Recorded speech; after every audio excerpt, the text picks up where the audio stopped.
अस्सलाम वालेकुम। मैं हूं आपका teacher Mohammad Farid government boys primary school Tangdar से।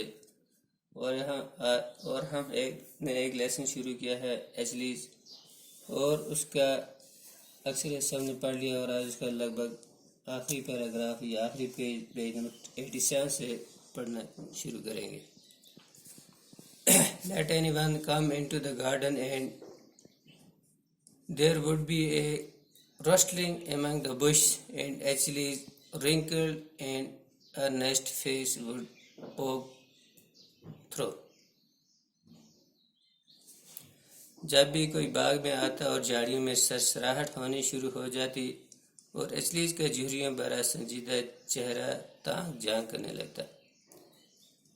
If you were sitting in a chair, he contented himself with getting as close to your feet as possible, and there he would sink into a deep sleep. If you were lying on a rug sunbathing, he would surge down the path and onto the rug with an expression of bemused good humor of his face. अगर आप किसी कुर्सी पर बैठे होते तो वो जितना ज़्यादा हो सके आपके पैरों के करीब आकर ख़ुद को मुतमईन महसूस करता और वहाँ वो गहरी नींद में सो जाता। अगर आप किसी गलीचे पर पड़े धूप ले रहे होते तो वो अपने चेहरे पर शिशित कर देने वाला बढ़िया मज़ाहिया मुजाहरा लेकर जल्दी से रास्ते पर आता और फिर गलीचे पर आ जाता। He would survey you and then choose a portion of your body on which to practice mountaineering. If you shook him off, it would only give you temporary respite, for Achilles would circle the garden until he found you again. Then one day the garden gate was let open and Achilles was nowhere to be found. Search parties were immediately organized and the family wandered about the olive groves, shouting Achilles, strawberries, Achilles. वो आपका मायना करता और फिर आपके जिस्म का एक हिस्सा चुनता जहाँ पर उसने को पैमाई की मशक करनी होती थी। अगर आप उससे पीछा छुड़ाते तो वो आपको सिर्फ थोड़ी देर के लिए आराम देता, क्योंकि एचलीज तब तक बाग का चक्कर काटता रहता जब तक कि वो दोबारा आपको न पा लेता। फिर एक दिन बाग का दरवाज़ा खुला रह गया और एचलीज कहीं नहीं मिला। फ़ौरन खोज करने वालों के इंतज़ाम किया गया और कुंबे के लोग जैतून के बागों में भटकते रहे, एचलीज, स्ट्रॉबेरीज, एचलीज चिल्लाते हुए। At length we found him. He had fallen into a well,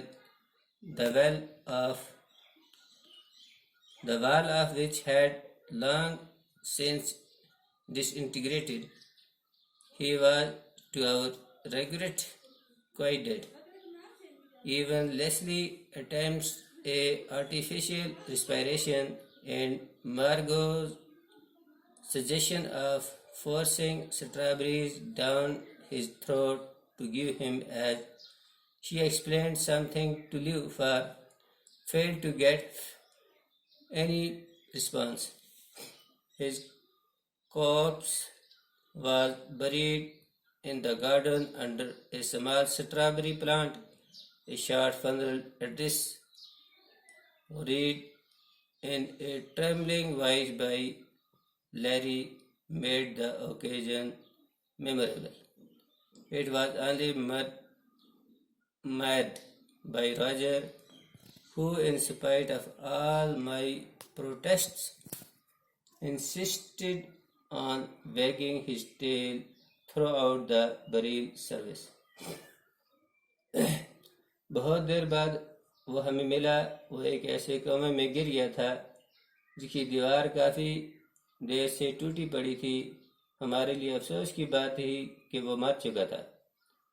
यहाँ तक कि लेज़ली के मस्नूई अमले तनफ़स बनावटी तौर पर दिया जाने वाला सांस का अमल और उसके गले में ज़बरदस्ती स्ट्रॉबेरी डालने की मार्गो की तजवीज़ उसे ज़िंदा रखने के लिए, जैसा कि उसे समझाया, खाने को कुछ देना, सब नाकाम रहे। किसी भी तरह का रद्द-ए-अमल पाने में उसकी लाश बाग में एक छोटे से स्ट्रॉबेरी के पौधे के नीचे दफना दी गई। उसके जनाजे के वक्त लौरी कांपती हुई आवाज़ में पढ़े गए एक खुतबे ने इस मौके को यादगार बना दिया। इसे सिर्फ रोज़ के ज़रिए ही बिगाड़ा गया, जो मेरे सभी एहतजाजों के बावजूद एचलीज के जनाजे के दौरान तमाम वक्त अपनी दुम हिलाने की ज़िद पर रहा। तो इस तरह हमारा ये आज का जो लेसन था एचलीज ये कंप्लीट हो गया।